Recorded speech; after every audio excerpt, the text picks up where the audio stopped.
State, society, state and government.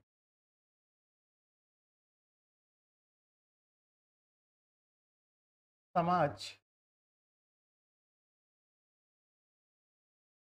राज्य व सरकार।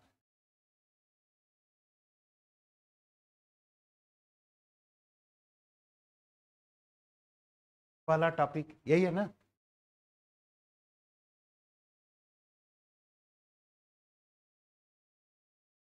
सोसाइटी और स्टेट।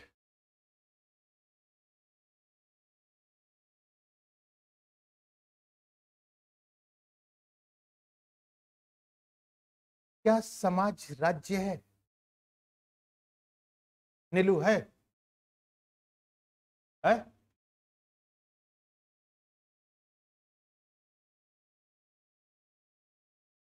समाज राज्य नहीं है।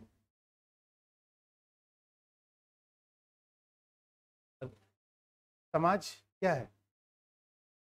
इकाई है, राज्य। अगर हम इस स्टेट को कहें कि state as a political society,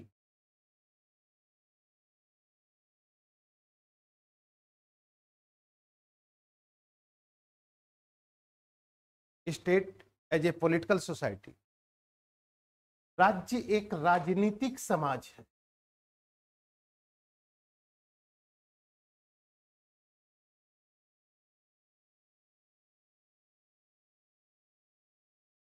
तो ये स्थिति क्या होगी?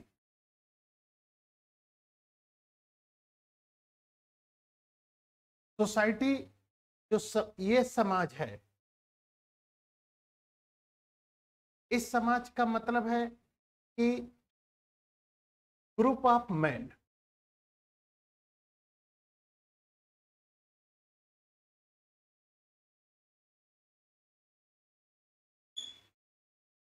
Group of man.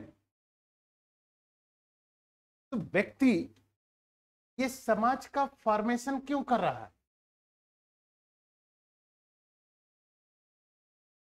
सोसाइटी का फॉर्मेशन क्यों कर रहा है? हम्म हम्म इस तो ये क्यों, ये जो समूह बन रहा है क्यों बनाया जा रहा है? हाँ, अब आप पल्लवी, आप बुद्धिजीवी हैं लेकिन काम करती है मूर्खता वाला।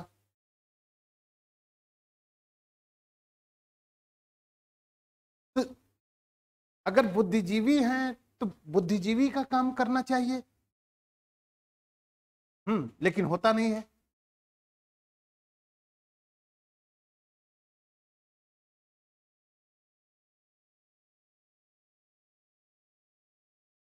देखिए, हम जितने लोग बैठे हैं यहां पर, इन सब में इतनी इंडिविजुअल कैपेबिलिटी नहीं है कि वे अपनी सभी आवश्यकताओं की पूर्ति अकेले कर सके।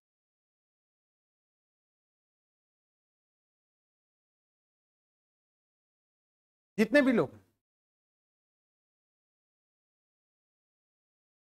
इसलिए व्यक्ति अपनी आवश्यकताओं की पूर्ति करने के लिए समाज बनाता है, जहां पर लोग एक दूसरे की सहायता करके अपनी आवश्यकताओं की पूर्ति कर ले। इसलिए father of political science, Aristotle एक कंसेप्ट कहता है कि man is a social animal.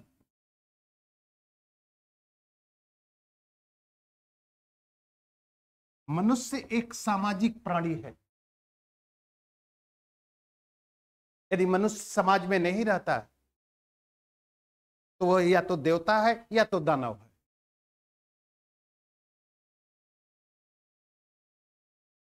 Clear? क्यों ऐसा कहता है? कहता है कि इस मैन के पास, इस व्यक्ति के पास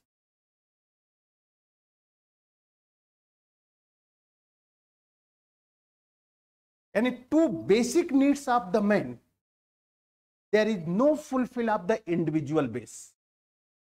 यानी जो व्यक्ति की जो बेसिक नीड्स है, जो मूलभूत आवश्यकता है, उन आवश्यकताओं को व्यक्ति अकेले पूरा नहीं कर सकता। और दो बेसिक नीड्स है, फर्स्ट सेक्स एंड दूसरा सिक्योरिटी।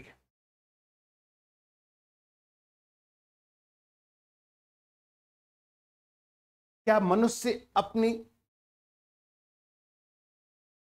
सेक्स की आवश्यकताओं को इंडिविजुअल बेस पर पूरा कर सकता है?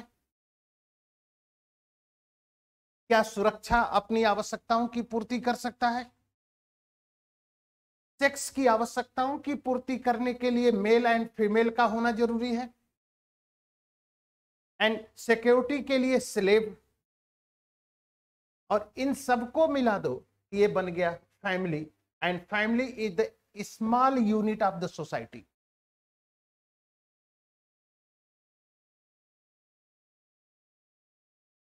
Family is the small unit of the society, यानी परिवार समाज की एक छोटी सी इकाई है।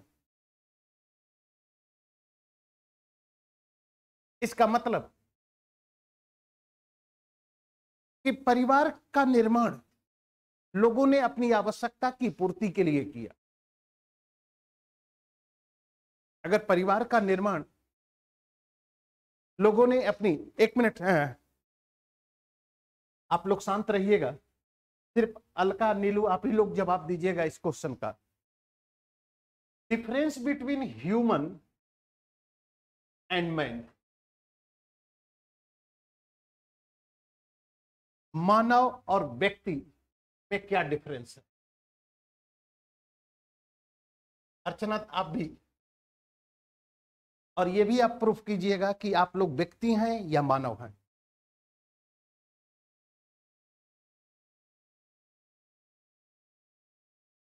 आप लोग व्यक्ति हैं या मानव हैं?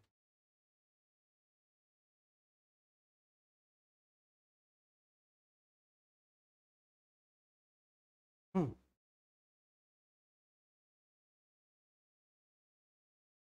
हम्म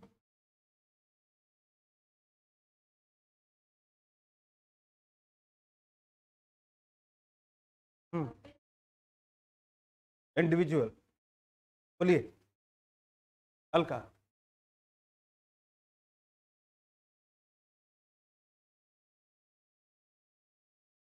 नीलू?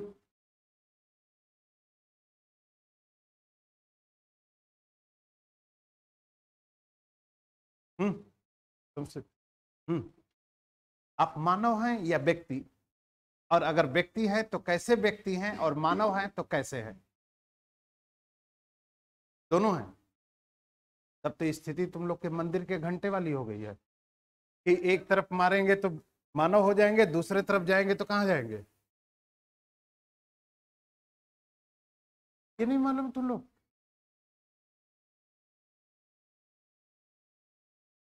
तुमको ये, आप लोग को नहीं मालूम है कि आप लोग मानव हैं या व्यक्ति हैं? व्यक्ति नहीं है।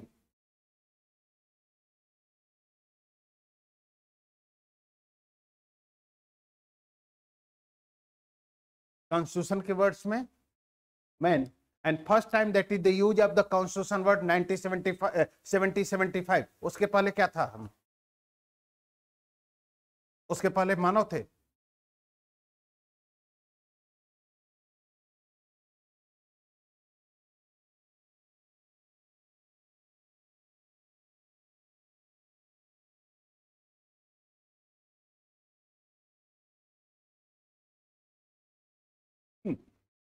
ये थोड़ा सुनिए, ये मानव है uncivilised person, just like the origin of pre-stage जब सिविलाइजेशन की शुरुआत हो रही थी। इसलिए यहां पर there is no difference between human and animal. मानव क्लॉथलेस था, कच्चा मांस खा रहा है, घुमक्कड़ स्वभाव है, बट डिफरेंस क्या है मानव और जानवर में कि इस मैन के पास इंटेलेक्चुअलिटी है, रेशनलिटी है, और जिसके कारण इसके पास थिंकिंग है, सोचने की क्षमता है। जानवर के पास सोचने की क्षमता नहीं है। जस्ट लाइक इसका एक एग्जांपल देता हूं आपको। अगर एंशिएंट हिस्ट्री में आप लोग ने पढ़ा हो तो वहां पर एक कुत्ता भी पाया गया था। जैसा कुत्ता का स्ट्रक्चर उस समय मिलता है, उसी समय का कुत्ते का स्ट्रक्चर आज भी है, लेकिन जैसा मानव उस समय था वैसा मानव आज नहीं है। क्यों? क्योंकि इस मानव के पास क्या है? सोचने की क्षमता है, और इस सोचने की क्षमता के कारण इसका जो ऑब्जेक्ट है वह है एब्सोल्यूट डेवलपमेंट। यानी अरिस्टोटल और सुप्रीम कोर्ट दोनों लोग कहते हैं कि मनुष्य केवल जीना ही नहीं चाहता बल्कि अच्छे ढंग से जीना चाहता है। ठीक? अब अच्छे ढंग से जीने के लिए ये मनुष्य अपनी जीवन को अच्छा बनाने के लिए फैमिली बनाया, विलेज बनाया एंड स्टेट बनाया, तब इसमें गया और तब कन्वर्ट। तो ये व्यक्ति हो गया, मोरल हो गया, डेवलप्ड हो गया और सिविलाइज्ड हो गया। इसलिए हम ये नहीं कहते हैं history of human development but no use of the man. मानव सभ्यता का विकास हम टाइटल यूज करते हैं ना, व्यक्ति सभ्यता का विकास का टाइटल हम यूज नहीं करते। हम क्या करते हैं? यूज करते हैं मानव सभ्यता का विकास, history of human development. Clear? तो इसका मतलब कि परिवार, कि इस परिवार का निर्माण या परिवार का फॉर्मेशन व्यक्तियों ने अपनी आवश्यकताओं के लिए किया। तो family is the man made institution. Family क्या है? Man made institution. यानी मैन मेड इंस्टीट्यूशन का मतलब कि वह इंस्टीट्यूशन जो मनुष्यों ने अपनी आवश्यकता को लेकर बनाया है।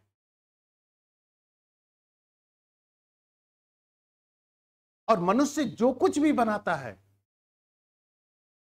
जो कुछ भी इन्वेंशन करता है, उन सभी इन्वेंशन का एक ही रोल होता है कि वह अपने डेवलपमेंट में, just like hand watch is the man made, optics is the man made, mobile is the man made, है कि नहीं? इन सब का यूज मनुष्य ने अपनी आवश्यकता के लिए किया कि नहीं? इसका मतलब क्या है? कि इसका मतलब ये हो गया कि मनुष्य जब अपनी आवश्यकता के लिए कर रहा है तो इसका तात्पर्य ये निकलता है कि इसका प्रयोग करके वह अपने जीवन के उस लक्ष्य को प्राप्त करना चाहता है जो उसके जीवन का क्या है? अंतिम, यानी मींस एब्सोल्यूट डेवलपमेंट। तो सोसाइटी भी उसी स्टेट, उसी सिचुएशन की कड़ी है जिसमें मनुष्यों ने एक साथ रहना शुरू किया। क्यों? अब अगर ये है सेक्सुअल सेटिस्फेक्शन, ये है sexual satisfaction, clear? Sexual satisfaction, और ये है security.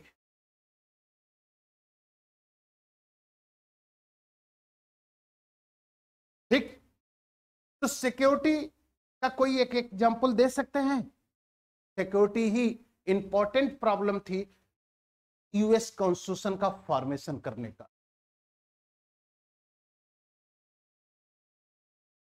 Security is the important problem of US constitution. क्यों? क्योंकि जब यूएस कॉन्स्टिट्यूशन 1775 में बन रहा था, उस समय यूएस 13 पार्ट में डिवाइड था। 13 छोटे छोटे भागों में क्या है? डिवाइड था। और जब 13 छोटे छोटे भागों में डिवाइड था, तो इनके सामने सबसे बड़ी समस्या थी कि ये 13 इंडिपेंडेंट स्टेट, जो 13 इंडिपेंडेंट स्टेट थे, अगर इसी तरह रहे होते, इसी तरह अगर हैं, तो इनका अस्तित्व खत्म हो जाएगा। Just like that is the example of India, decline of Mughal empire and British government occupied in India. Clear? छोटे छोटे, जब तक मुगल एम्पायर का यानी सेंटर पावर ज्यादा पावरफुल थी, तब तक इंडिया की सिक्योरिटी मेंटेन थी। लेकिन जैसे ही मुगल पावर डिक्लाइन हुआ, जो एक्सटर्नल फोर्सेस थे वो भारत को क्या कर रहे थे? ऑक्युपाइड कर रहे थे कि नहीं?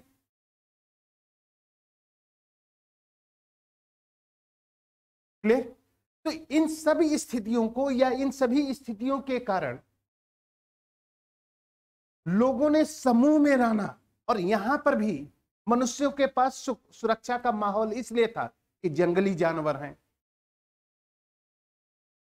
जंगली जानवर हैं, और जंगली जानवरों से अपनी सुरक्षा के लिए लोगों ने एक साथ रहना। आप देखे होंगे मूवी में कि आग जला के लोग रहते थे, तमाम प्रकार के। तो ये एक समाज का कंसेप्ट बिल्डअप हुआ, ठीक। लेकिन अब राज्य की स्थिति कैसे आ रही है? राज्य की स्थिति इस समय में आ रही है कि समाज तो व्यक्तियों का समूह हो गया, सोसाइटी व्यक्तियों का एक समूह हो गया। अब इस समूह में, इस समाज में जो सबसे पावरफुल पर्सन होगा वह कमजोर व्यक्ति के इंटरेस्ट को डैमेज करेगा कि नहीं?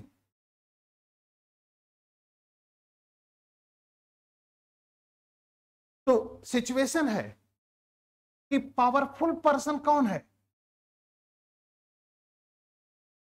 शक्तिशाली व्यक्ति कौन है? Who is the powerful person? Bhupendra?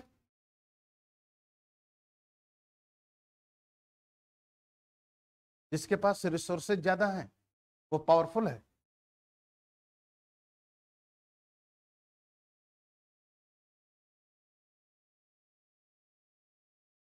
इसका मतलब कि मुस्लिम समाज में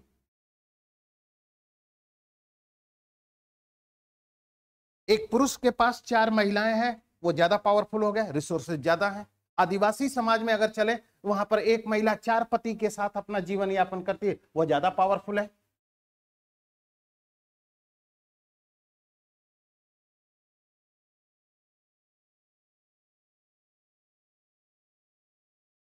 मतलब तो यही हुआ ना कि अगर रिसोर्सेज के बेस पर आप डिसाइड कर रहे हैं, तो और विश्व के ऐसे कुछ राज्य ऐसे हैं जहां पर मैक्सिमम रिसोर्सेज हैं, जैसे जस्ट लाइक जर्मनी। जर्मनी में आयरन कोर नहीं है, और कुछ स्टेट ऐसे हैं जहां पर आयरन कोर हैं, लेकिन जिनके पास आयरन कोर पाया जाता है वह शक्तिशाली नहीं है, और जर्मनी पावरफुल है।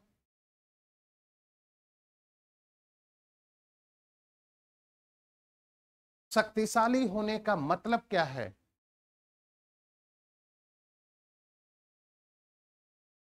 मेरा क्वेश्चन सिर्फ है,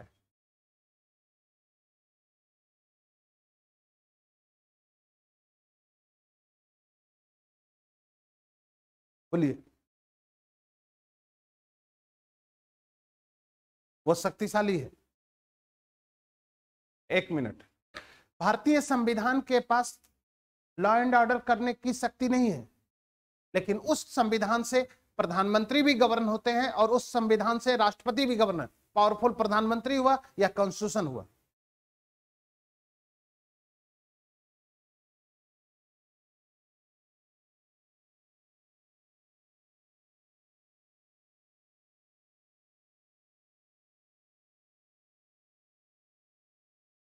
बोलिए,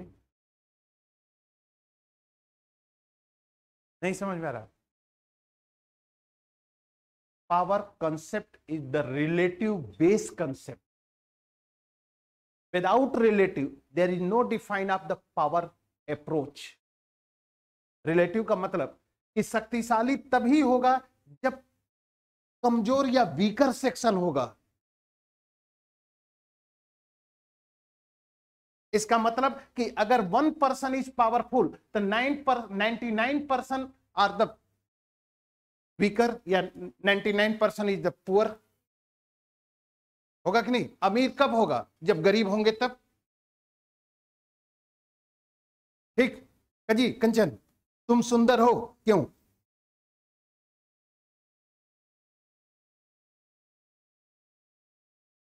तुम सुंदर हो क्यों?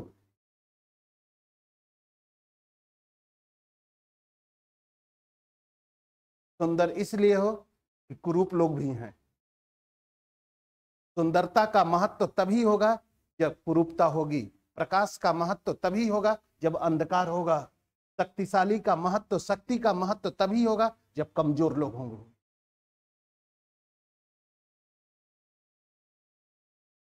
क्लियर? इसका मतलब कि 1:99 समाज है। अब यह एक व्यक्ति जो समाज का कबीला है, वह अपने हितों की पूर्ति के लिए इनके हितों को इंपैक्ट डाल रहा है कि नहीं? इसलिए ये 99 लोग मिलकर एक ऐसी संस्था का निर्माण करना चाहते हैं जो इनके हितों की पूर्ति करे। और वही संस्था क्या है?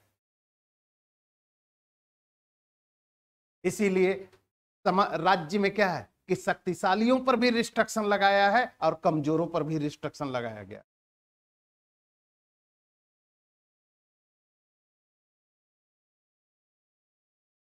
क्लियर? अब जैसे जस्ट लाइक तुम ही बताते हैं, ये लखनऊ है, ये लखनऊ नहीं, कुछ भी मान ले।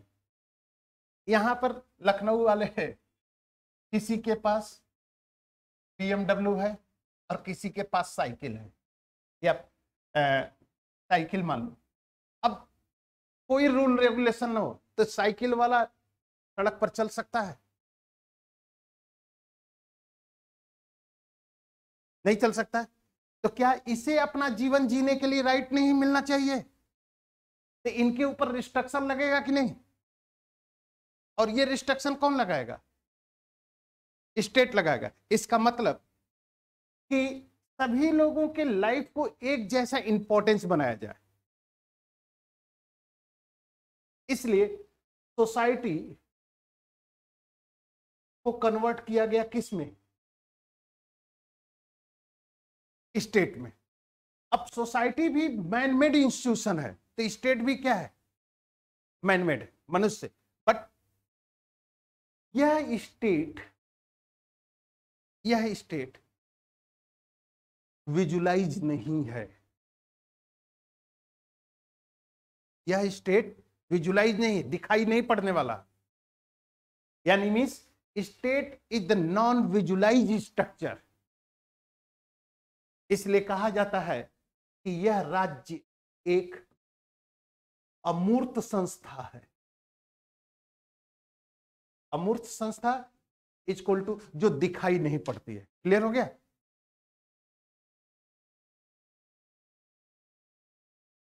जो दिखाई नहीं पड़ रही है कि नहीं?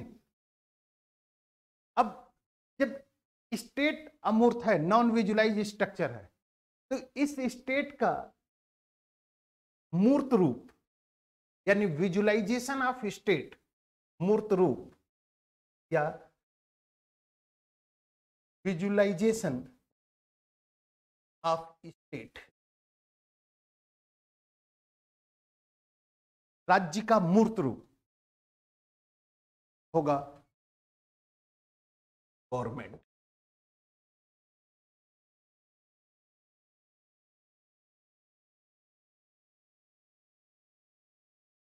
क्लियर?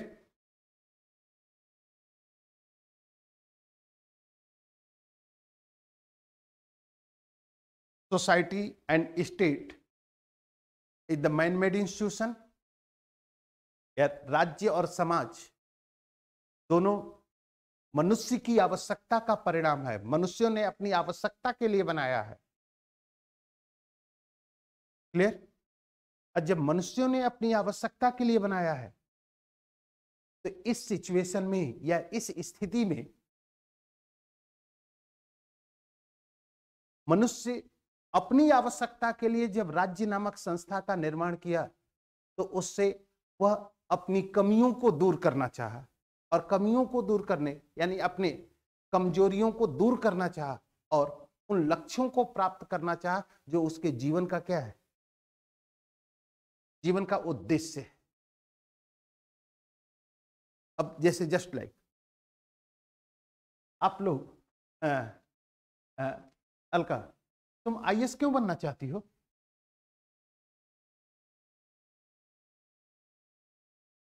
पल्लवी, क्यों बनना चाहती हो? पड़ोसी वाले से झगड़ा हुआ है, इसलिए उसको सबक सिखाने के लिए आईएएस बनना है।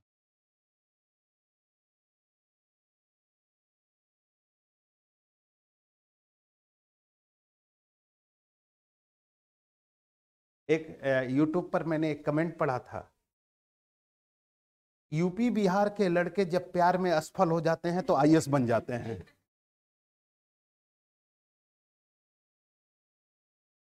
समझ रहे हैं?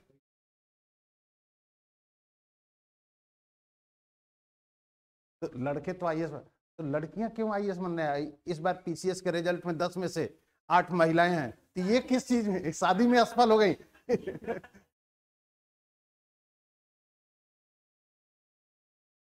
हाँ।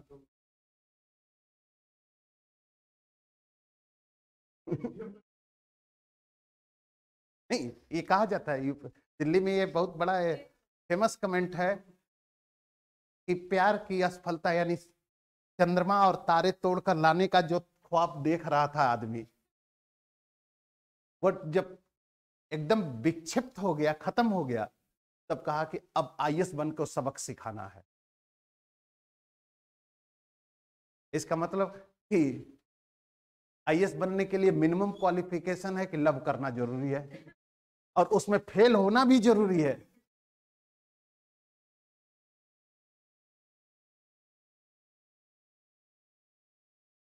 इसलिए अंश इस रास्ते पर आगे बढ़ चुका है ना। एक मिनट रुकना।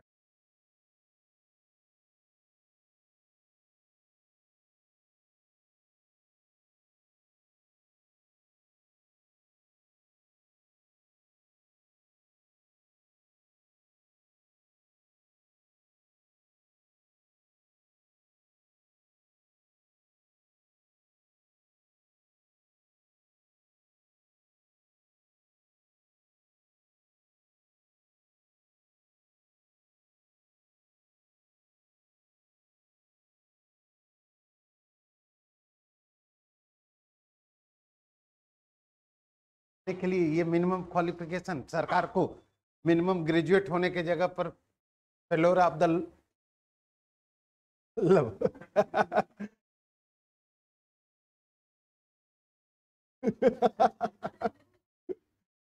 जी, मतलब ये चीज है आईएएस बनने का मिनिमम क्वालिफिकेशन।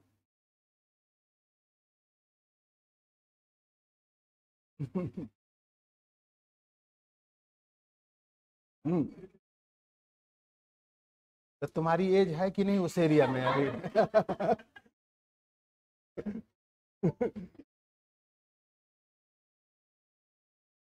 ठीक, चलिए। तो ये सिचुएशन, अब एक तो गवर्नमेंट, स्टेट क्या है, नॉन विजुलाइज, क्लियर? और गवर्नमेंट क्या है, विजुलाइजेशन ऑफ स्टेट, यानी राज्य का मूर्त रूप। अब यहां से यहां तक आने के लिए यहां पर आपको चाहिए कॉन्स्टिट्यूशन।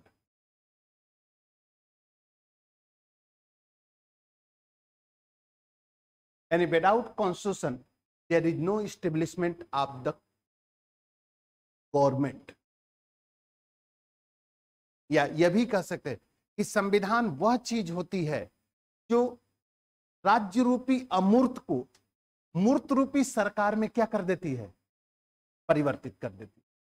यानी इसीलिए अंगस्टाइन या तमाम प्रकार के पॉलिटिकल थिंग अंगस्टाइन तो यहां तक कहता है कि absence of constitution society is the anarchist society.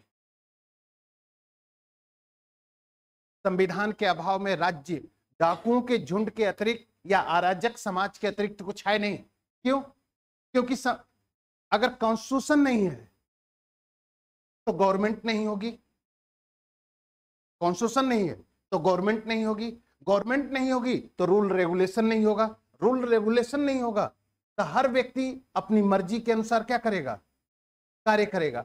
और जब मर्जी के अनुसार कार्य करेगा तो उस समाज में जो सबसे ज्यादा पावरफुल पर्सन है, कमजोर व्यक्ति के हितों को क्या करेगा? दबा देगा। तो उस स्थिति में एनिमीज जंगल राज की स्थापना होगी। Just like that is the example of Bihar in Lalu Prasad government. Lalu Prasad Yadav के शासनकाल में बिहार में पोजीशन क्या थी? जंगल राज से कम थी। कोई भी व्यक्ति यह कह सकता था कि कल मैं जीवित रहूंगा? Kidnapping, murder is the general issues in Bihar. अब इस स्थिति में किडनैपिंग हो रही है, मर्डर हो रहा है, तो उस स्थिति में किसी भी व्यक्ति का जीवन या किसी भी व्यक्ति की जो लाइफ है वो सिक्योर हो सकती है? और हमेशा अगर आपको इस बात का डर बना रहे कि कल मैं जीवित रहूंगा या नहीं, तो आप अपने डेवलपमेंट के बारे में सोच सकते हैं। इसका मतलब कि डेवलपमेंट तभी होगा जब किसी भी समाज में पीस एंड सिक्योरिटी मेंटेन रहे। यानी without peace and security in society there is no absolute development for man. यानी मनुष्य के पूर्ण विकास के लिए समाज में क्या चाहिए? पीस एंड सिक्योरिटी चाहिए। जस्ट लाइक सबसे अच्छा एग्जांपल है, मान लीजिए आप जहां रूम लिए हैं वहां पर रोज नॉइज पोल्यूशन है, तो आप पढ़ पाएंगे? और नहीं पढ़ पाएंगे तो आपका डेवलपमेंट हो पाएगा? आप क्या करते हैं? छोड़ देते हैं कि नहीं, और दूसरे कमरे की तलाश करते हैं।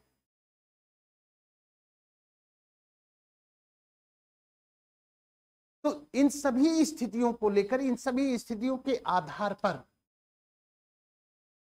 स्टेट का फॉर्मेशन किया गया, स्टेट बनाया गया। अब स्टेट है क्या?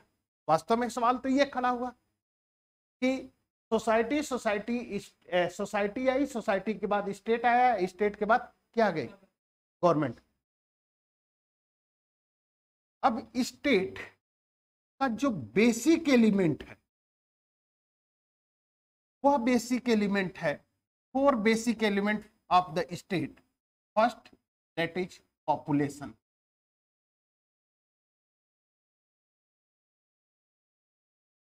जनसंख्या।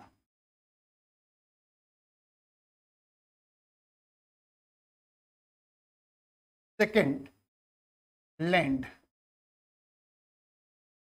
भूभाग। थर्ड, गवर्नमेंट, शासन। And fourth, sovereignty.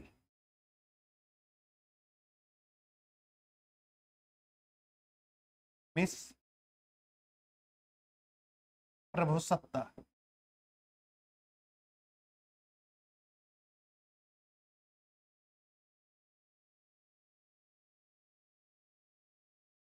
इसको कहा जाता है मॉडर्न एलिमेंट ऑफ स्टेट। राज्य का अगर क्वेश्चन पूछा जाए कि राज्य का सबसे आधुनिकतम तत्व क्या है, तो क्या कहेंगे? Sovereignty is the modern element of the state. प्रभुसत्ता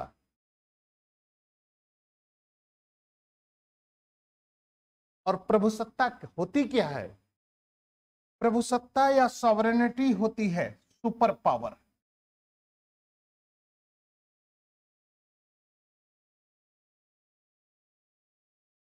सर्वोच्च शक्ति। Sovereignty is the super power, यानी प्रभुसत्ता राज्य की वह सर्वोच्च शक्ति है जिसका प्रयोग करके, जिसका यूज करके कोई भी राज्य बिना किसी एक्सटर्नल फोर्स के सेल्फ डिसीजन ले सके। समझ रहे? नहीं समझ में आया कि sovereignty is the super power. अब यहां पर अगर कहा जाए, एक कंसेप्ट अगर आए तो 15 अगस्त 1947 इंडिया न्यू स्टेट आया।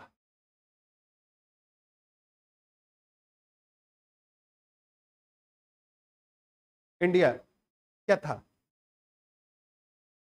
15 अगस्त India was a new state. यानी इसके पहले भारत राज्य नहीं था। क्यों नहीं था? क्या भारत के पास पॉपुलेशन नहीं थी? क्या लैंड नहीं था? क्या गवर्नमेंट नहीं थी? ये तीनों चीजें थी, बट सॉवरेनिटी नहीं थी। इसलिए ये तीनों चीजें, ये जो सिचुएशन, ये सोसाइटी है।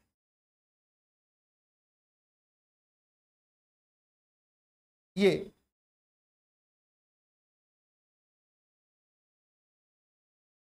सोसाइटी, अब यहां पर अगर हम सोसाइटी प्लस सॉवरेनिटी ले लें, इक्वल टू एंड 15 अगस्त 1947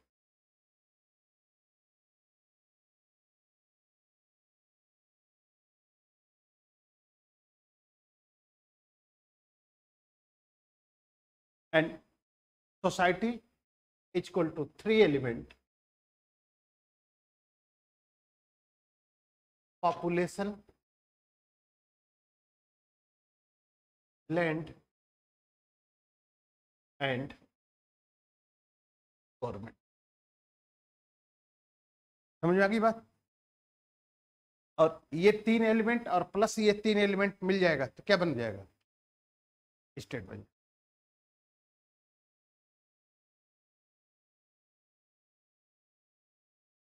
क्लियर? यहां तक समझ में आ गया कि अब यही एक बार यूपीएससी में एक क्वेश्चन आया था कि आईटी फेज में स्टेट के पोजीशन में डिक्लाइन हो रहा है। स्टेट की पोजीशन में क्या हो रहा है? डिक्लाइन हो रहा है। इसका मतलब क्या है कि ये सॉवरेनिटी कम हो रही है। कैसे? आईटी सेक्टर में किसी भी राज्य का जो स्टेट का जो सुपर पावर है, वह सुपर पावर कम हो रहा है। जस्ट लाइक सैटेलाइट प्रोजेक्ट है, सैटेलाइट प्रोजेक्ट के माध्यम से विदाउट परमिशन आपके पूरे इन्वेस्टिगेशन आपकी कर ले रही है कि नहीं, ड्रोन सिस्टम है, तो इससे आपकी सॉवरेनिटी क्या हो रही है? डिक्रीज कर रही है कि नहीं? और अगर सॉवरेनिटी डिक्रीज कर रही है तो स्टेट की पोजीशन क्या होती जा रही है? डिक्रीज हो रही है। जस्ट लाइक अगर सॉवरेनिटी के द्वारा अगर हम कोई भी सेल्फ डिसीजन ले सकते हैं विदाउट रिस्ट्रिक्शन या without external forces, India is the self making of the self decision capability, तो अगर ये ले रही है तो इसका सबसे अच्छा एग्जांपल आप देखिए 1998 में सेकंड पोखरण टेस्ट। अब इंडिया सेकंड पोखरण टेस्ट कर रहा है, और अमेरिकी सैटेलाइट इंडिया की हर एक्टिविटीज पर नजर रखी हुई है। और उस एक्टिविटीज का एक नजारा है कि पोखरण में खड़ा व्यक्ति की घड़ी में कितने बजे हैं अमेरिका देख सकता था।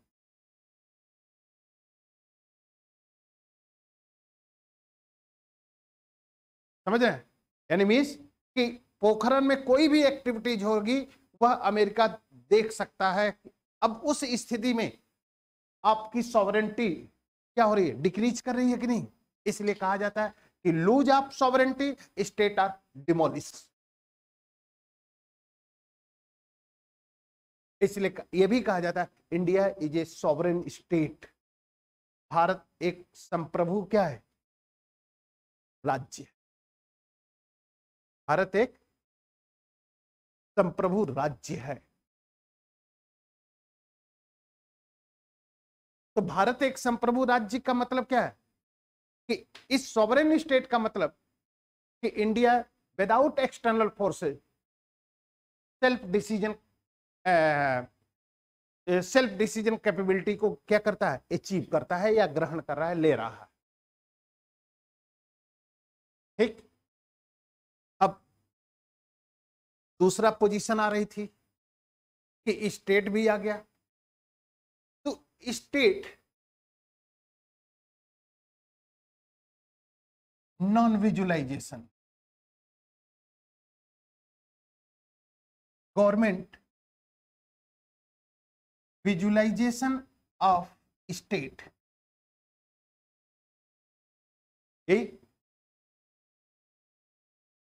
Visualisation of state.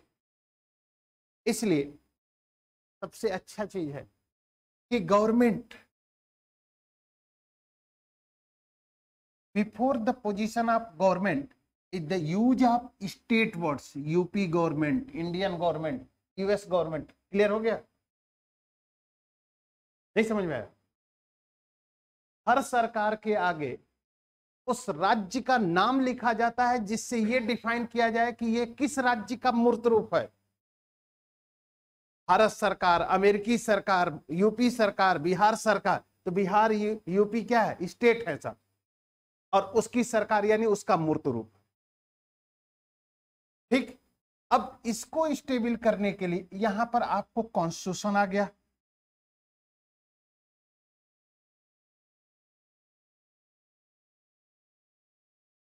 Clear?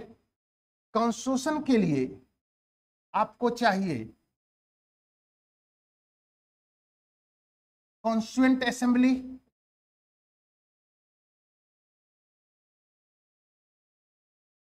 Means संविधान सभा।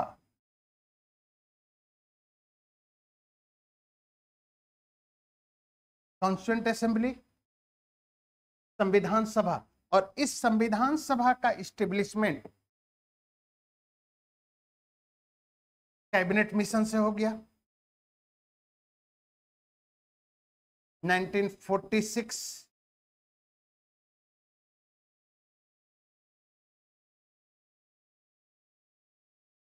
समझ में आ रहा है पल्लवी? एनिमीज कि without constitution there is no establishment of the government या political system, and without constituent assembly there is no making of constitution. ठीक। And constituent assembly is a representative of public. Clear? एनिमीज कि संविधान सभा जनता के प्रतिनिधि हैं। क्लियर? अब अगर कॉन्स्टिट्यूएंट असेंबली जनता के प्रतिनिधि हैं तो जनता इस कॉन्स्टिट्यूएंट असेंबली को रिस्पॉन्सिबिलिटी दे रही है कि एक पॉलिटिकल सिस्टम का इस्टेब्लिशमेंट किया जाए। एक पॉलिटिकल सिस्टम का क्या किया जाए? इस्टेब्लिशमेंट किया जाए। क्लियर? तो अगर पॉलिटिकल सिस्टम का इस्टेब्लिशमेंट किया जाए या पॉलिटिकल सिस्टम को बनाया जाता है तभी सोसाइटी में या स्टेट में लॉ एंड ऑर्डर मेंटेन रहेगा। अब क्वेश्चन खड़ा होता है यहां पर कि कैबिनेट मिशन क्यों आता है। इतिहास के लड़कों से आप पूछेंगे कि कैबिनेट मिशन क्यों आता है, तो इतिहास का लड़का कहेगा कि क्रिप्स मिशन फेल हो गया था इसलिए कैबिनेट मिशन आया। पॉलिटिक्स या पॉलिटिकल साइंस के स्टूडेंट से पूछोगे तो वह यह कहेगा कि सेकेंड वर्ल्ड वॉर के कारण कैबिनेट मिशन आया। क्यों कि सेकेंड वर्ल्ड वॉर का इंपैक्ट पूरे वर्ल्ड पर पड़ा है।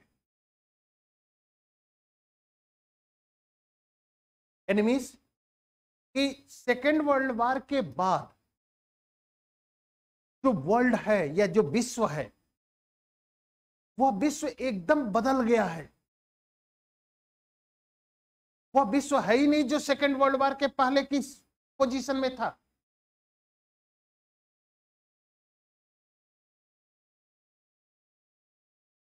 अब इस स्थिति में क्योंकि सेकेंड वर्ल्ड वॉर को अगर कहा जाता है तो सेकेंड वर्ल्ड वॉर लड़ा क्यों जाता है, उसके पीछे दो रीजन थे।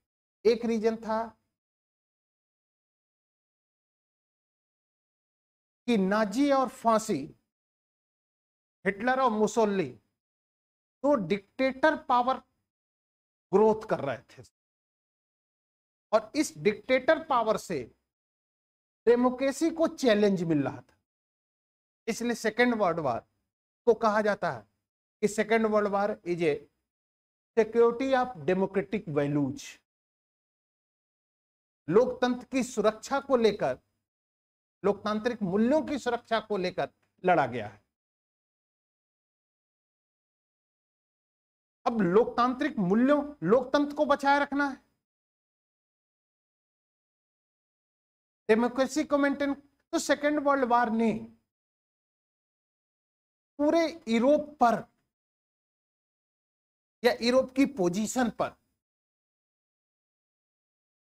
इंपैक्ट डाल दिया और इंपैक्ट इतना डाल दिया कि अब यूरोप, जो यूरोप है वह यूरोप जो कभी विश्व में उसकी इतनी कॉलोनियां थी, इतने उपनिवेश थे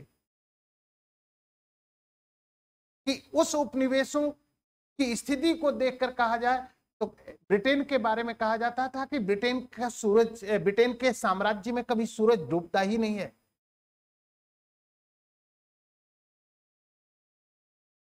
इतना बड़ा साम्राज्य, एम्पायर था उसका। लेकिन सेकेंड वर्ल्ड वॉर ने यूरोप के साथ साथ ब्रिटेन की पोजीशन को इतना गिरा दिया, इतना नीचे लेकर चला गया कि अब ब्रिटेन के पास इतनी कैपेबिलिटी नहीं रही कि वह अपने उपनिवेश पर अपने प्रभुत्व या अपने पावर को मेंटेन कर सके। अब सिचुएशन क्या थी? सिचुएशन का दूसरा जो सबसे बड़ा रीजन था यह है इंडस्ट्रियल रिवॉल्यूशन।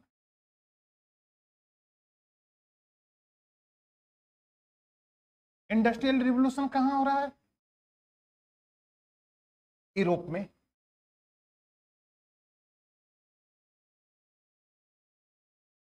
यूरोप में हो रहा है।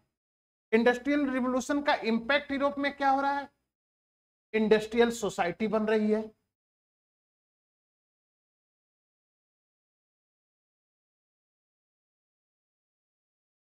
इंडस्ट्रियल सिटी आ रही है।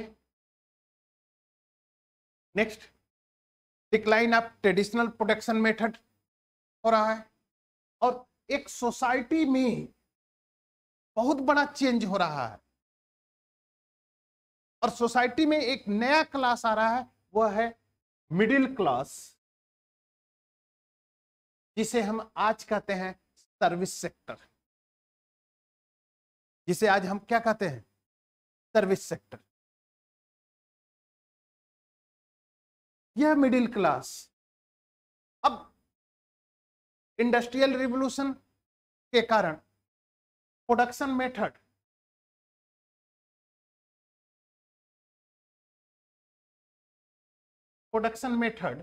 क्या होता है, प्रोडक्शन मेथड इंडस्ट्री हो जाती है।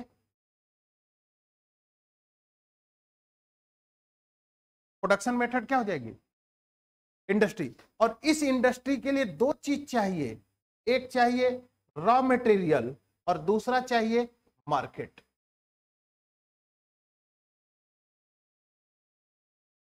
इंडस्ट्री के लिए क्या चाहिए, रॉ मटेरियल चाहिए और दूसरा क्या चाहिए, और इन्हीं दोनों की पूर्ति के लिए यूरोप उपनिवेश बना रहा है।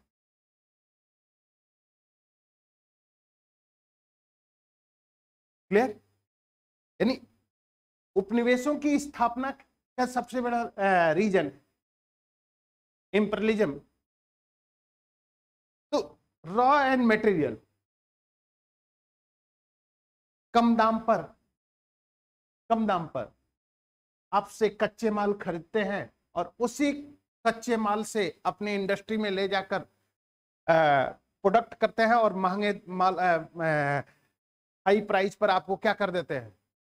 यानी जस्ट लाइक आज के सिनेरियो में चलते हैं तो एक ज्वेलरी के शॉप पर जाओ और उसके दुकान पर 6 बार गोल्ड खरीदो और बेच दो,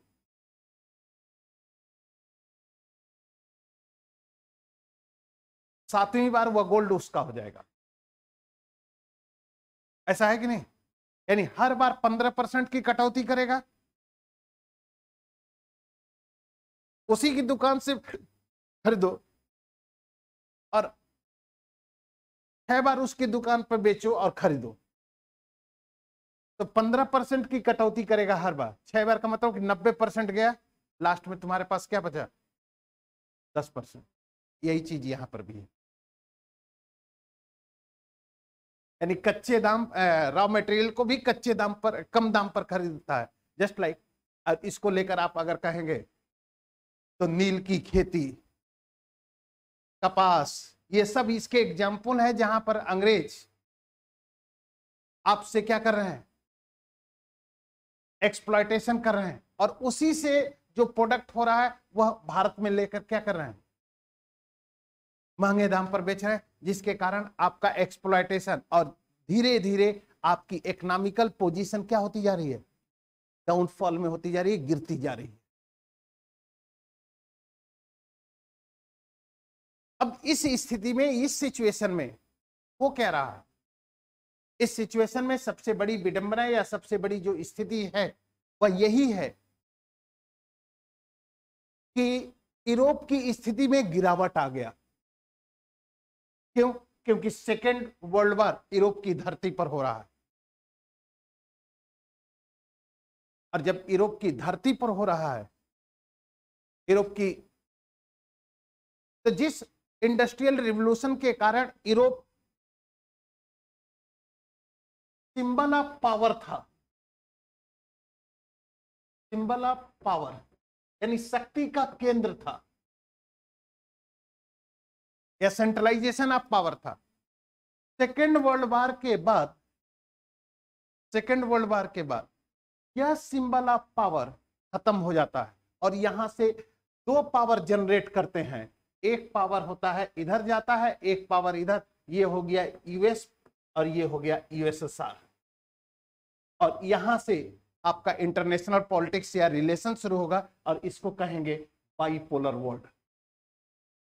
ये आगे का स्टेप है, इसके बाद बात करेंगे। अब यहां पर इंडस्ट्रियल रिवॉल्यूशन के कारण या इंडस्ट्रियल सिचुएशन के कारण जो आपकी सिचुएशन के, जो आपकी पोजीशन गिर रही है, जो आपकी स्थिति में गिरावट हो रहा है, राजनीतिक विश्लेषक या पॉलिटिशियन कहते हैं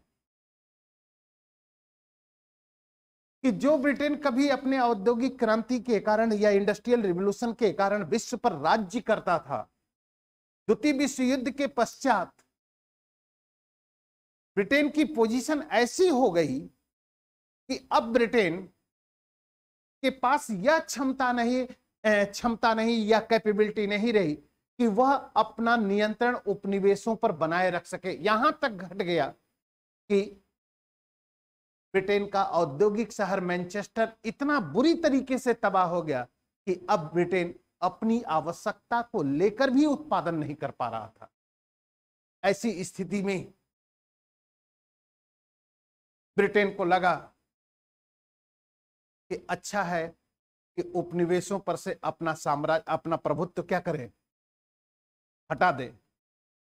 और उसी हटाने के क्रम में क्रिप्स मिशन आता है और कैबिनेट मिशन आता है।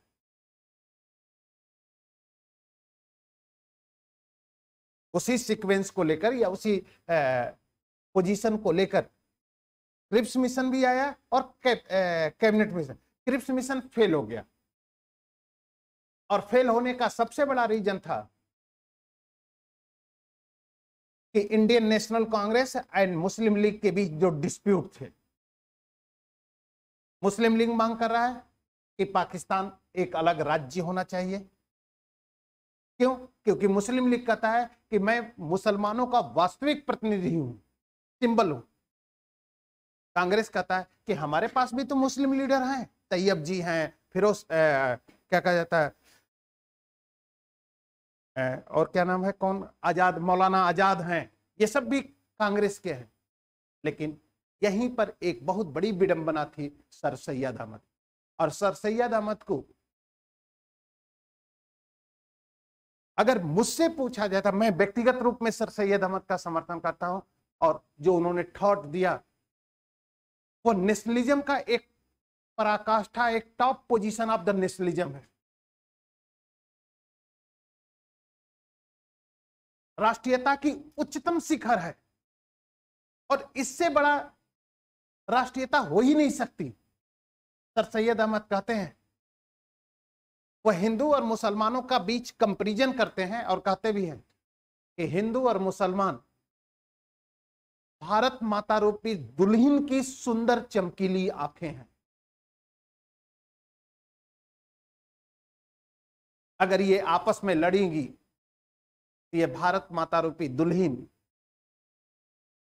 कुरूप हो जाएंगी।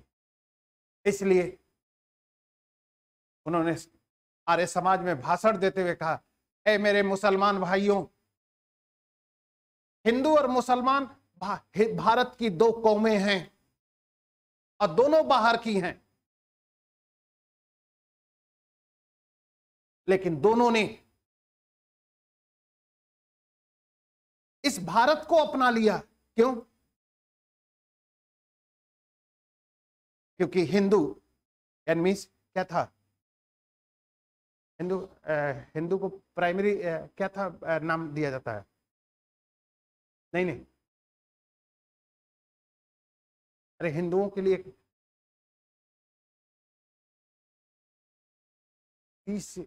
आर्य, हिंदू आर्य के रूप में ईरान से आए हैं और मुसलमान लुटेरे के रूप में अफगानिस्तान के एरिया से आए।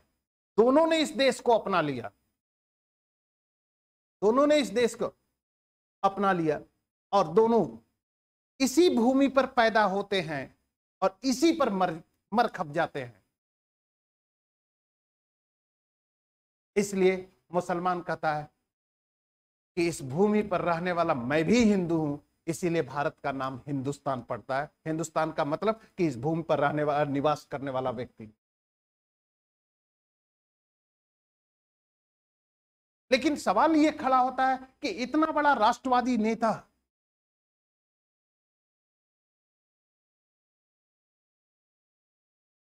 इतनी बड़ी राष्ट्रीयता की बात करने वाला व्यक्ति जीवन के अंतिम समय में जाकर सेकुलर क्यों हो गया, सांप्रदायिक क्यों बन गया? क्या रीजन था उसके पास?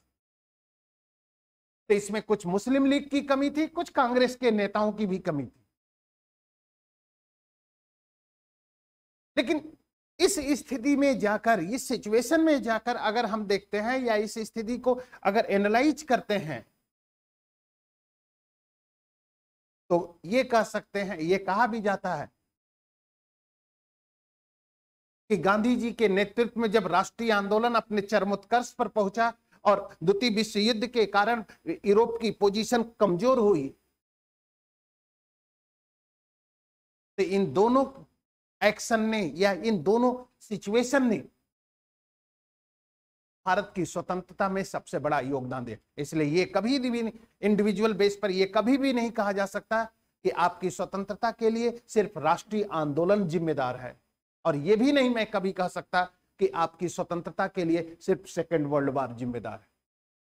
आपका राष्ट्रीय आंदोलन कितना भी शक्तिशाली क्यों न हो जाए, अगर ब्रिटेन कमजोर नहीं हुआ होता तो आपको स्वतंत्र नहीं हुआ होता।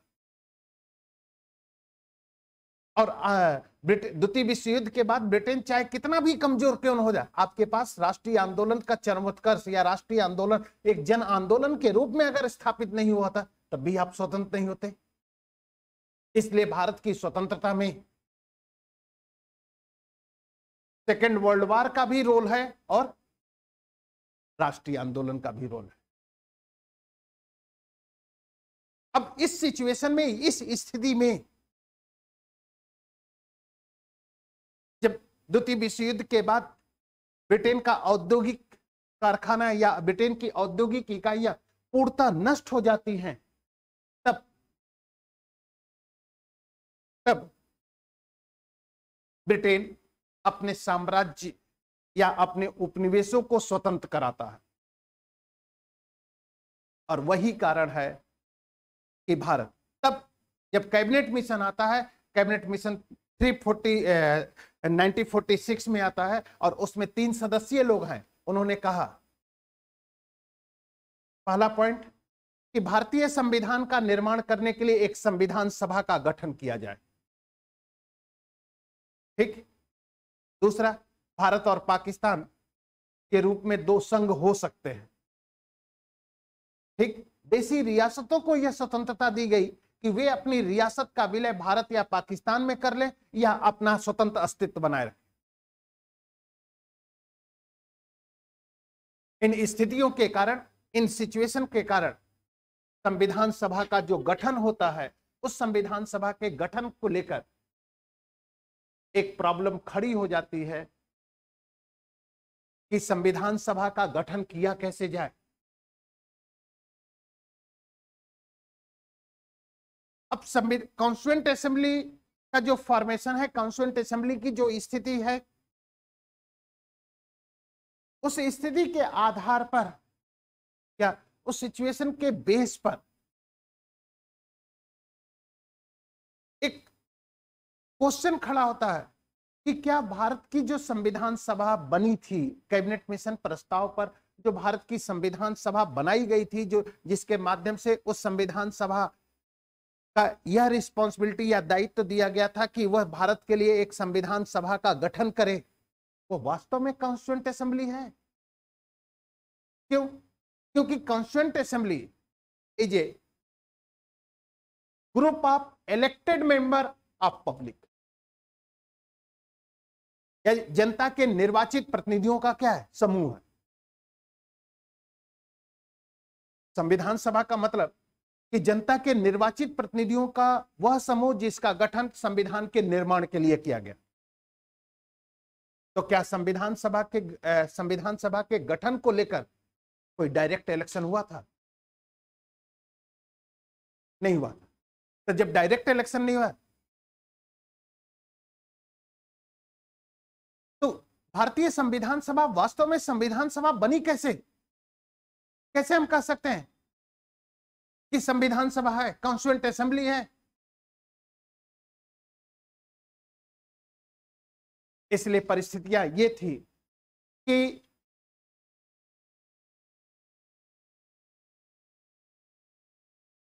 Indian division and secular violence के बेस में, यानी मींस भारत विभाजन और सांप्रदायिक दंगे के बेस में आपको संविधान बनाना था, क्योंकि भारत की स्वतंत्रता भारत विभाजन के साथ होती है और भारत विभाजन सांप्रदायिक दंगे के साथ होता है। तो क्या इस परिवेश में या इस सिचुएशन में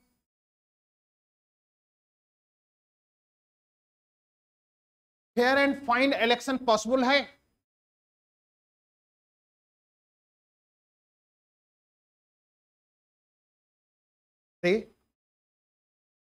स्वतंत्र और निष्पक्ष चुनाव पॉसिबल था इस कंडीशन में? नहीं था। इसलिए भारतीय नेताओं ने कहा कि अभी कुछ समय पहले हम अंतरिम सरकार के गठन के लिए जो चुनाव हुआ है, उन्हीं चुनाव के निर्वाचित प्रतिनिधियों को मिलाकर क्यों नहीं हम संविधान सभा का गठन कर लेते हैं? और उसका था 389 मेंबर। और ये जो थे 10 लाख पर एक प्रतिनिधि था, एक रिप्रेजेंटेटिव।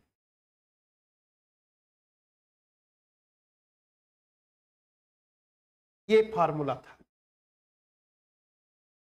जिसमें रियासत के कुछ सदस्य थे, कुछ मुस्लिम लीग के थे, कुछ नॉमिनेटेड मेंबर, यानी कुल मिलाकर आपके पास कॉन्स्टिट्यूएंट असेंबली के जो सदस्यों की संख्या कुल कितनी थी? 389।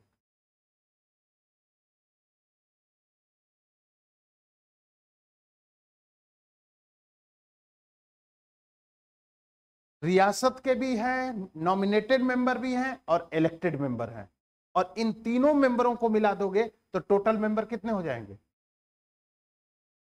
389। क्लियर? और जो इलेक्टेड मेंबर हैं वह कितने लोग हैं? 10 लाख। ठीक, यानी 10 लाख पर एक रिप्रेजेंटेटिव है। क्लियर? अब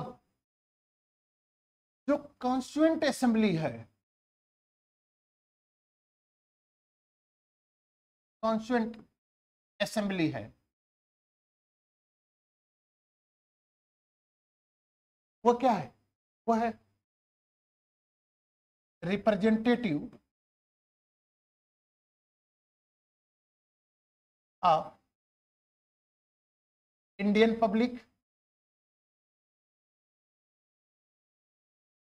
जनता के प्रतिनिधि हैं, भारतीय जनता के प्रतिनिधि हैं।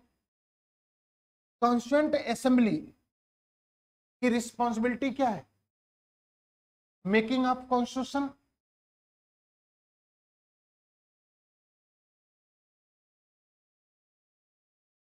यानी संविधान का निर्माण करना। क्लियर? समझ में आ रही है कि नहीं बात?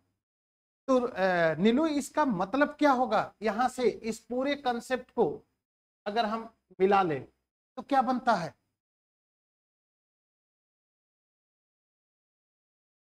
नहीं, क्या बनता है? हल्का रचना क्या बनता है?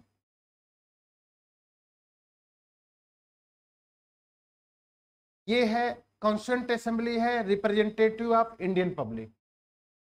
कॉन्स्टिट्यूएंट असेंबली का रिस्पॉन्सिबिलिटी है मेकिंग ऑफ कॉन्स्टिट्यूशन। इन तीनों पॉइंट को कंपाइल कर दो तो क्या कंसेप्ट बनेगा?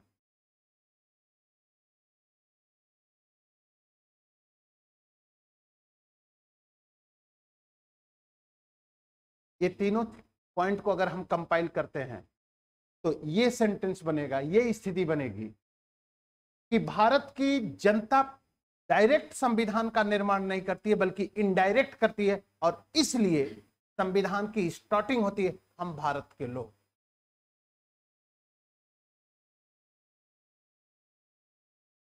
नहीं समझ में आया? समझ में आया तुम्हें? कॉन्स्टिट्यूएंट असेंबली जनता के प्रतिनिधि हैं, जनता के प्रतिनिधि हैं कि नहीं? जनता ने इलेक्शन के माध्यम से उन्हें अपना रिप्रेजेंटेटिव दिया और कहा कि आप संविधान बनाइए। तो डायरेक्ट तो जनता संविधान नहीं बना रही है। संविधान कौन बना रहा है? संविधान सभा बना रही है। और संविधान सभा है कौन? जनता के निर्वाचित प्रतिनिधि। इसका मतलब कि इनडायरेक्ट वे में संविधान का निर्माण किसने किया? जनता ने किया। और तब संविधान की स्टार्टिंग लाइन होती है कि हम भारत के, यानी इस संविधान का निर्माण भले ही डायरेक्ट रूप में जनता ने नहीं किया है, लेकिन इनडायरेक्ट रूप में किसने किया है? अब समझ में आई बात? इसलिए थोड़ा पढ़िएगा, फिर कल बात करते हैं आगे, इसी के आगे चलते हैं।